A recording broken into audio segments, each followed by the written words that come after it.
Buen día, jóvenes. Buenas tardes, profe.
Buenos días a todos, jóvenes. El día de hoy empezamos con la evaluación 2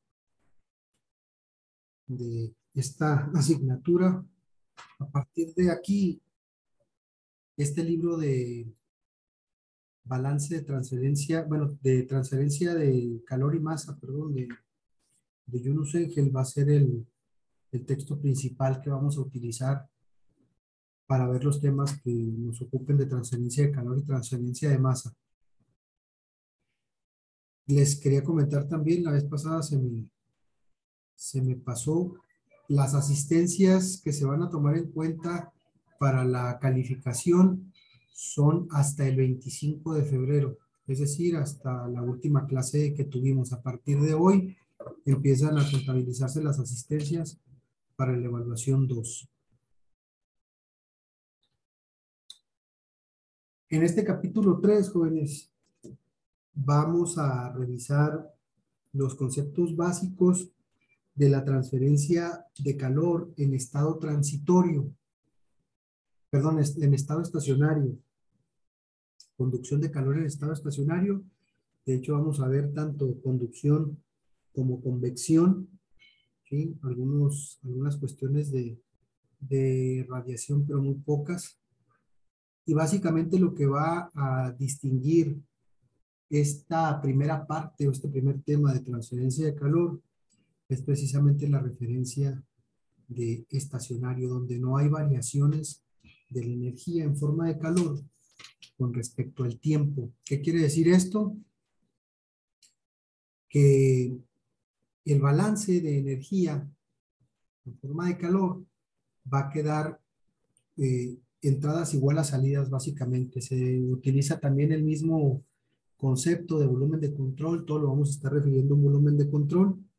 Una vez que se selecciona ese volumen de control, se hace el análisis de la entrada y salida de ese volumen de control a partir de la parte más pequeña que podemos seleccionar eh, de un determinado material, que sería precisamente nuestro volumen de control, y definiendo un elemento diferencial de área Un elemento diferencial de área y un elemento diferencial de volumen, que es la parte más pequeña para la cual sigue aplicando el principio de continuidad o el continuo.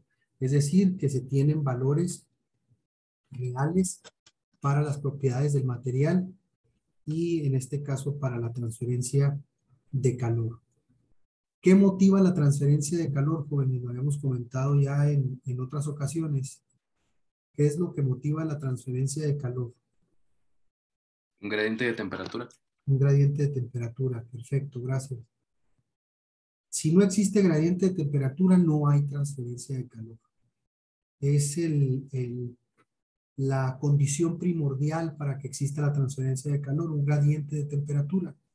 ¿A qué le llamamos gradiente de temperatura? Al cambio de la temperatura con respecto a la posición. Se va a definir matemáticamente cuando veamos el modelo que describe la transferencia de calor por conducción, que es uno de los fenómenos más básicos de la transferencia de calor o que se utiliza bastante para ejemplificar el, el balance de energía, en este caso, en forma de calor. Y entonces, quien define o quien impulsa la transferencia de calor es un gradiente de temperatura. El hecho de que se maneje este concepto de estado estacionario hace referencia, igual que como lo veíamos en el análisis de flujo de fluidos. En el análisis de flujo de fluidos veíamos que el caudal o el flujo de masa, ¿sí? Obviamente manejamos esos términos en función de principalmente si se trata de fluidos compresibles o fluidos incompresibles. Sabemos que el producto de la densidad por el caudal da como resultado el flujo másico. Entonces podemos hablar de flujo de masa o de flujo de peso o de flujo volumétrico de la misma forma, ¿no?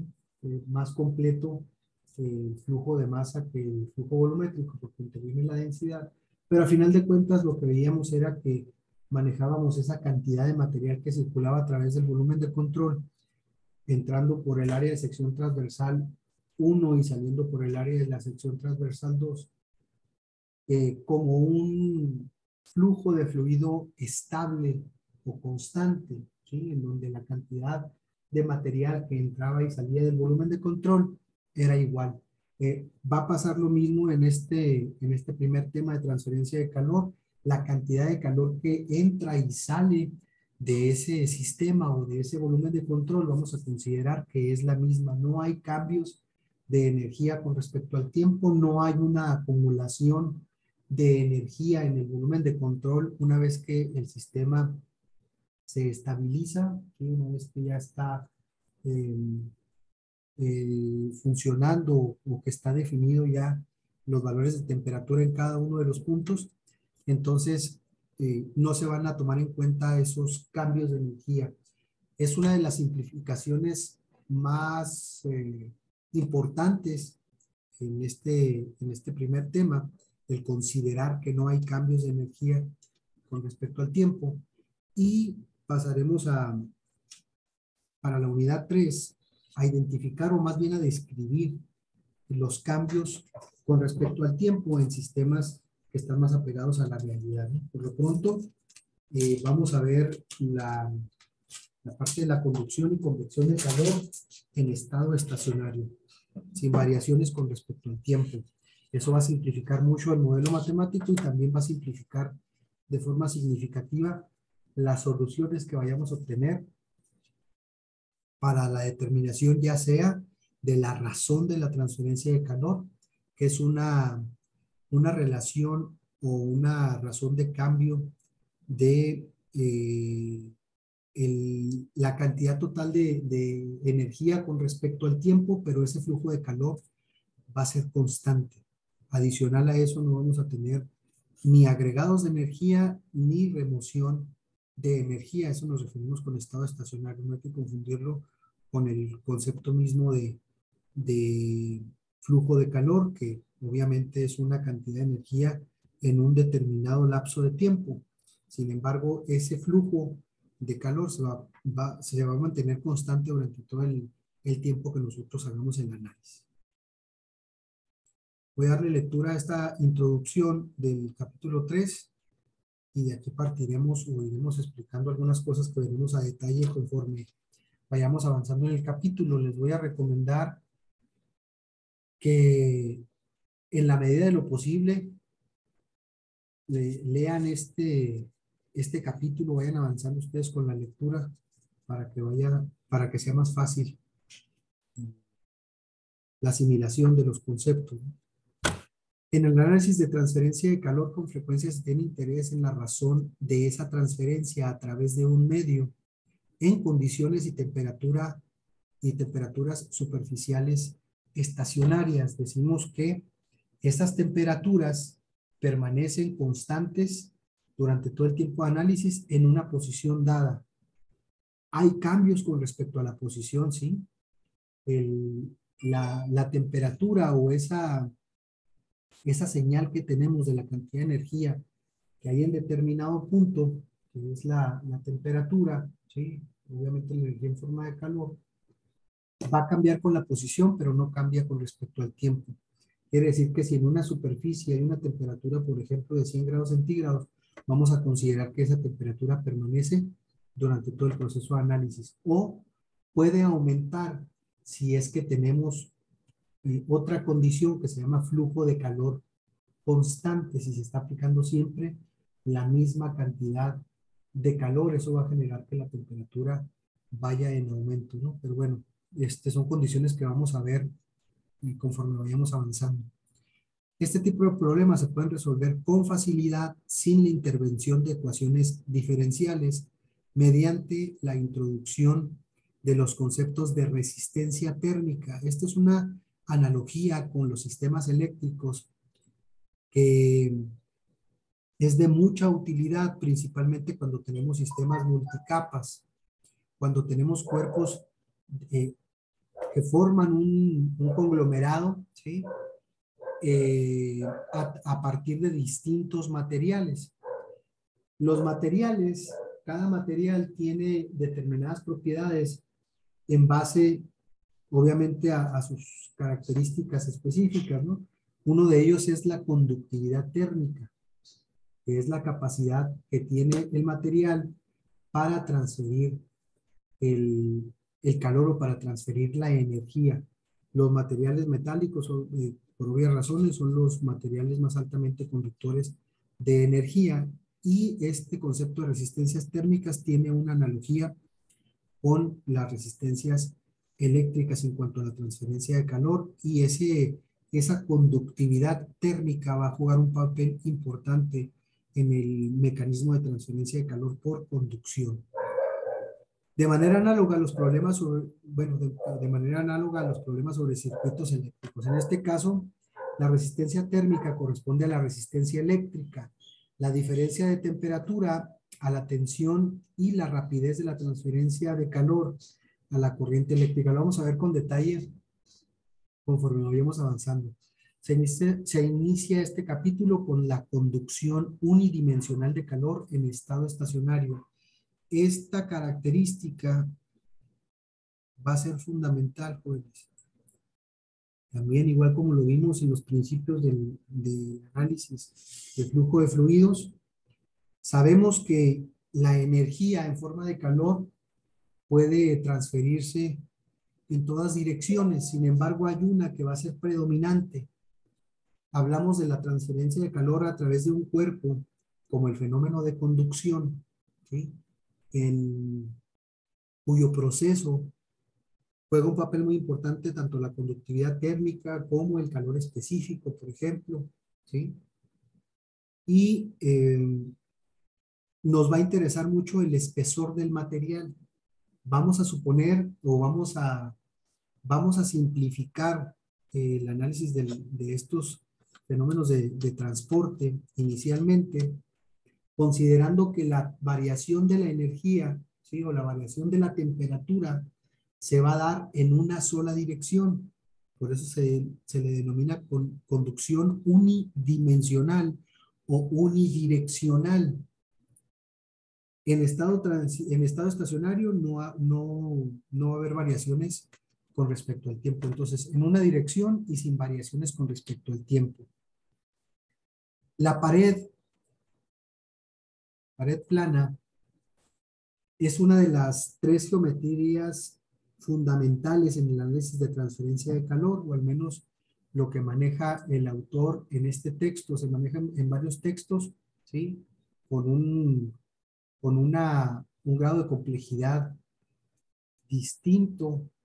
Este texto es un poquito más amigable. Ustedes pueden ver en el capítulo 6, si mal no recuerdo, del libro de Welty, los fundamentos de la transferencia de calor, y está un poquito más pesado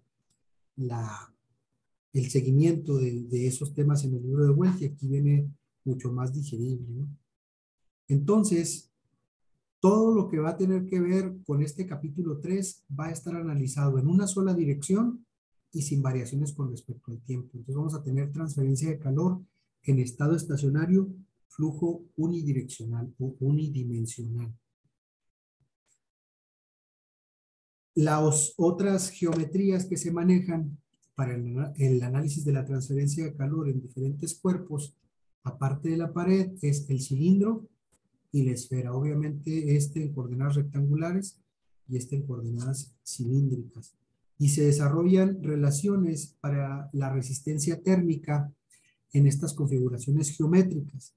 Este concepto de resistencia térmica lo vamos a manejar durante todo el curso. Es importante que cuando estemos viendo o en lo que ustedes vayan leyendo por anticipado, si tienen alguna duda, la expresen para dejar bien aclarado el punto. La resistencia térmica, si hablamos de un flujo de calor, ¿sí? De un punto hacia otro, o de una superficie a un medio circundante, o viceversa, de un medio circundante a una superficie, hablamos de la capacidad de ese medio, la capacidad del cuerpo para transferir o para conducir esa cantidad de energía que está llegando, ¿sí? Por diferentes, que puede ser por convección o puede ser por radiación, a la parte opuesta, ¿sí? Al no permitir que se transfiera esa energía, se interpreta como una resistencia térmica, y básicamente va a estar en función de algunos aspectos físicos como el espesor del material, la conductividad térmica y un poco también del área de la sección transversal, que ya conocen ustedes o saben que se trata del área perpendicular al flujo, en este caso, de calor. También se desarrollan relaciones en la resistencia térmica para condiciones de frontera, de convección y radiación, es decir, se obtienen la fórmula de la resistencia térmica para los fenómenos de conducción, convección y radiación, que son los tres mecanismos para la transferencia de calor. Conducción, la transferencia de calor de una superficie a otra a través de un sólido. Convección, transferencia de calor de la superficie de un sólido hacia un medio en movimiento, o bien la transferencia de calor de un medio en movimiento hacia la superficie, ¿sí? Para que exista convección, tiene que haber movimiento. Si no hay convección, no hay movimiento. La transferencia de calor se estaría dando solo por conducción. Eso es bien importante también, ¿sí? Hay dos tipos de transferencia de calor por convección. ¿Cuáles son? ¿Alguien me los recuerda?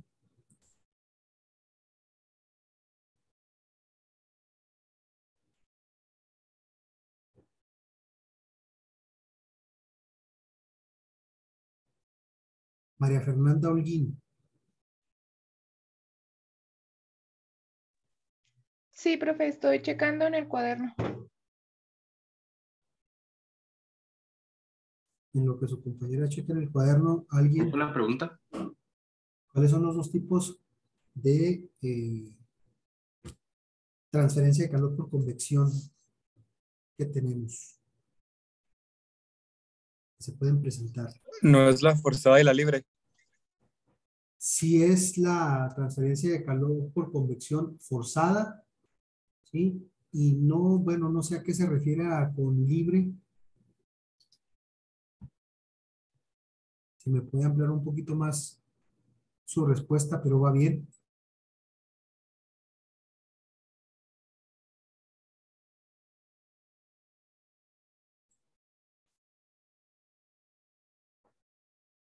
Sería convección natural y convección forzada, ¿sí?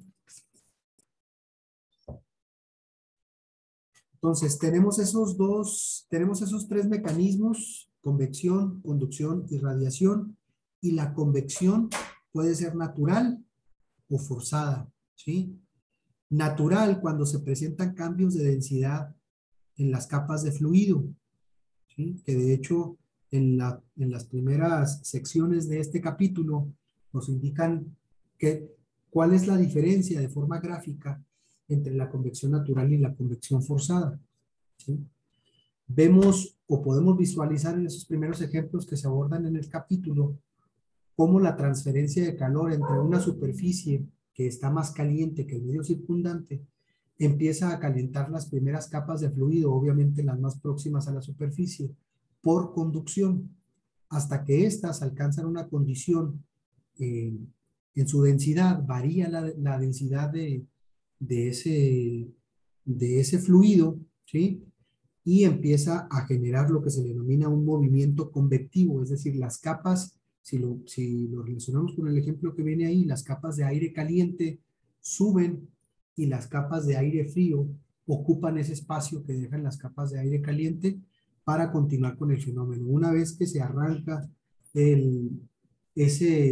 una vez que se inicia ese efecto del intercambio de las capas de aire por efecto de el calentamiento en las capas que están más cerca de la superficie, se genera lo que se le llama una corriente de convección natural, ¿sí?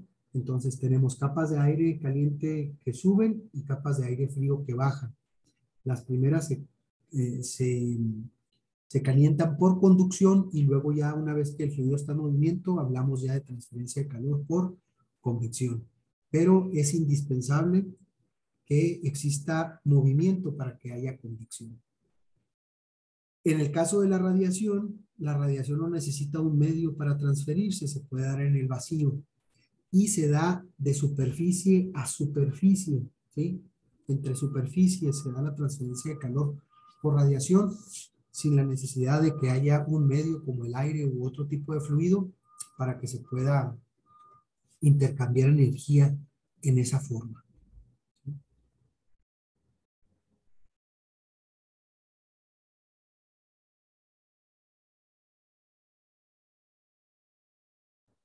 Se aplica el concepto se aplica este concepto, nos quedamos aquí en las condiciones de frontera de convección y radiación. Recordemos que las condiciones de frontera las podemos establecer nosotros en el modelo matemático una vez que se define el espacio que se va a emplear para el análisis. Las condiciones de frontera están referidas al espacio, a una condición específica en un punto dado, y las condiciones iniciales se refieren al tiempo, ¿sí?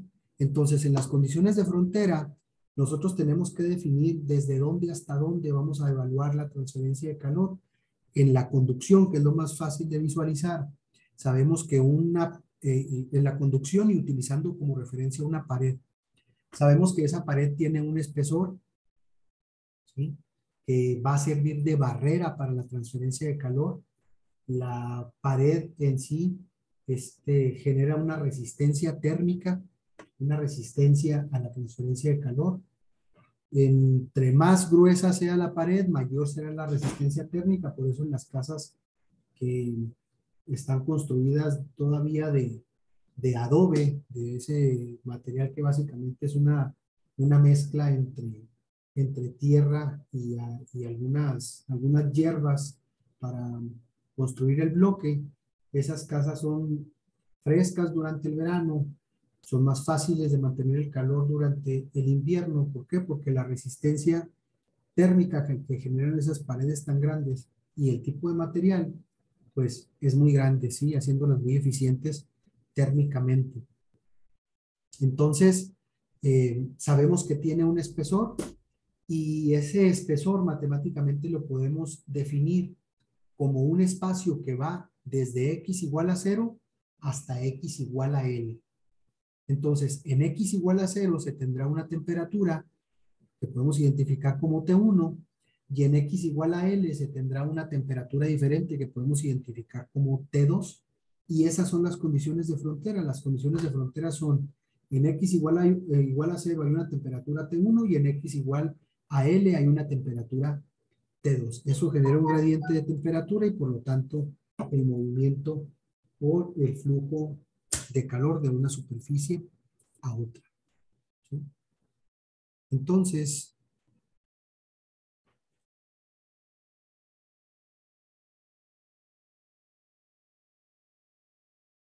se aplica este concepto a problemas de conducción de calor en paredes planas, cilindros y esferas de capas múltiples, y se generalizan hacia sistemas que comprenden transferencia de calor en 2 o 3 dimensiones. Si tenemos oportunidad, según como vayamos viendo los tiempos, revisamos si podemos ver transferencia de calor multidimensional, que también se maneja aquí en este texto. También se discute la resistencia térmica por contacto y el coeficiente total de transferencia de calor, ¿sí? En la resistencia térmica por contacto, los primeros análisis que vamos a hacer de este capítulo, de la transferencia de calor a través de un cuerpo o a partir de un cuerpo o hacia un cuerpo, ¿sí? Hablando de convección y radiación en estos últimos, a través de un cuerpo estamos hablando de conducción.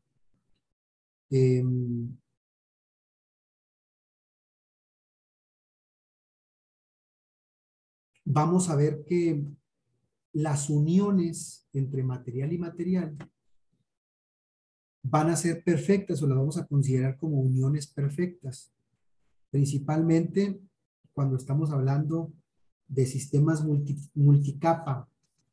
¿A qué me refiero con esto? Que puede ser que tengamos nosotros un material, una placa de cobre, por ejemplo, vamos a decir, que está expuesta a un medio, ¿sí? Vamos a suponer que esa placa está en un horno, ¿sí? Y es a lo mejor, vamos a decir, hay una placa de acero con una mezclada con una capa de cobre y una capa de aluminio, que forman un bloque, ¿no? De 3 capas de material. Entonces, en ese sentido, ¿sí? La resistencia térmica se vería relacionada únicamente con la conductividad térmica y con el espesor de cada uno de los materiales. Y eso es lo que va a hacer que varíe la temperatura en cada una de las posiciones. Y suponemos que el contacto entre la capa de acero y la capa de cobre o la capa de aluminio, ¿sí? El contacto entre los diferentes materiales es perfecto, que no hay una caída de temperatura en lo que se conoce como la interfase, ¿sí? Vamos a suponer que la transferencia de calor se da de forma lineal también, eso es bien importante. Suponemos que el cambio de la temperatura con respecto a la posición es de forma lineal, lo cual más adelante vamos a ver que no es tanto así, pero así vamos a iniciar nuestro análisis, ¿sí? Y suponemos que la unión es perfecta entre esos materiales. Déjame, utilizo la pantalla en blanco para tratar de aclarar un poquito más este punto, que de cualquier forma lo vamos a ver, pero para que se vayan dando una idea.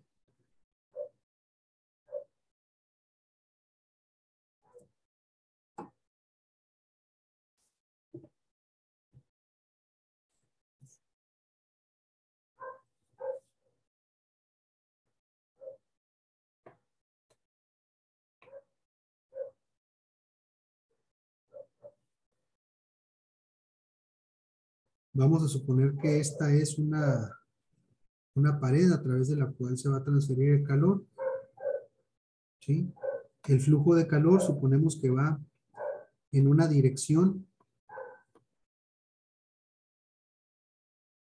¿sí? Que se transfiere en esa dirección, que el calor en esta dirección y en esta dirección, la variación de energía es despreciable, pero en esta sí. Aquí tenemos T1, aquí tenemos T2, a eso me refería con las condiciones de frontera, y esta pendiente es la que define el gradiente de temperatura, el cambio de temperatura con respecto a la posición, ¿sí? La variación de temperatura con respecto a la posición. El espesor se define como un segmento que va de 0 a L, en donde las condiciones de frontera serían para X igual a 0, la temperatura T de X será igual a T1, ¿sí? Bueno, sabemos que la temperatura, esto ya antes, sabemos que la temperatura es una función de la posición, ¿sí? Y va a dar como resultado diferentes valores de temperatura, ¿sí? Las condiciones de frontera sería para X igual a 0, T de 0 será igual a T1. Y para X igual a L, TL sería igual a T2. Y esas serían las condiciones de frontera. Y suponemos, bueno, esa es nada más una pared, pero supongamos que tenemos diferentes tipos de materiales, que es a donde voy con la resistencia por contacto. Tenemos aquí un material, tenemos aquí otro material,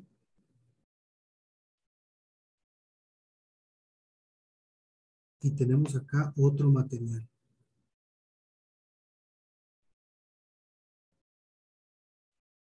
La transferencia de calor la indicamos en una dirección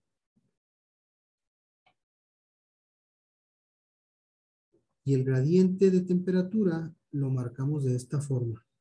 Esa es la forma más sencilla, ¿sí? O la forma más simple de expresar la variación de temperatura a través de diferentes materiales. En este caso, suponemos que estas uniones son perfectas. Realmente no son perfectas esas uniones. Por más que se maneje o que se trate la superficie de un material, van a quedar picos y valles, ¿sí? Va a quedar una cierta rugosidad por mínima que sea. Entonces, esa rugosidad, esas imperfecciones que quedan en el material, generan un cambio de temperatura que está asociado a ese concepto de resistencia por contacto, ¿sí? Entre cada una de las capas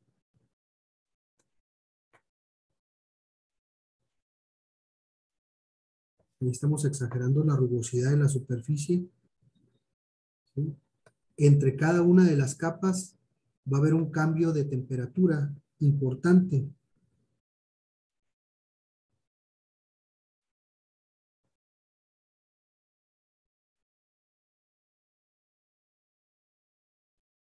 A este cambio de temperatura se le llama delta T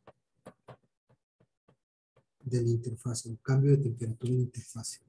Entonces tenemos la resistencia térmica asociada a los espesores de los materiales, ¿sí? Que están relacionados con la conductividad térmica,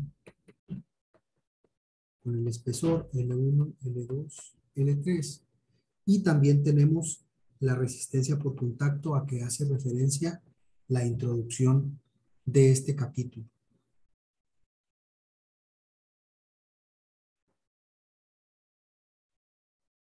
Por último, ahí se va a definir obviamente la resistencia térmica, principalmente cuando tenemos diferentes materiales multicapa, y son referidos principalmente a la geometría de la pared plana, ¿sí? O al menos así se maneja en este texto. Por último, se discute la transferencia de calor estacionaria desde superficies con aletas y algunas configuraciones geométricas complejas comunes de encontrar en la práctica a través del uso de factores de forma de conducción. Este es un tema especial que viene al final del capítulo, también si hay oportunidad lo vemos. ¿Qué tanto recuerdan ustedes de la asignatura de mecanismos de transferencia? ¿Llegaron a ver transferencia de calor en aletas?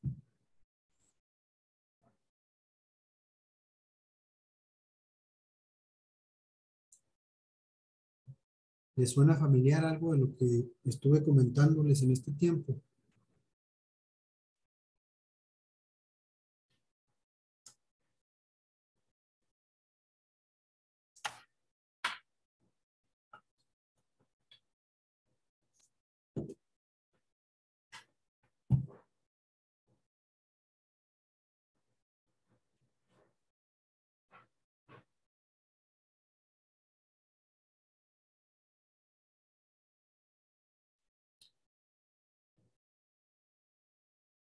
Bueno, revisen por favor el capítulo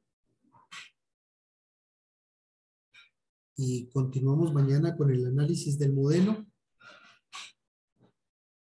y así sucesivamente la misma dinámica que empleamos en el tema de balance de momentum. Vamos a ir revisando los conceptos y revisando problemas para ir aterrizando cada uno de los conceptos que, así se ve, que aquí se ven. Si hay alguna duda, adelante. ¿Dudas, jóvenes, hasta ahorita? No, profe, por mi parte. No, todo profe. bien. Muy bien.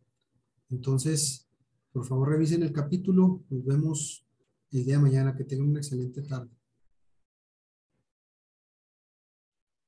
Gracias igualmente, profe. Hasta mañana. Hasta mañana. Que descansen hasta mañana.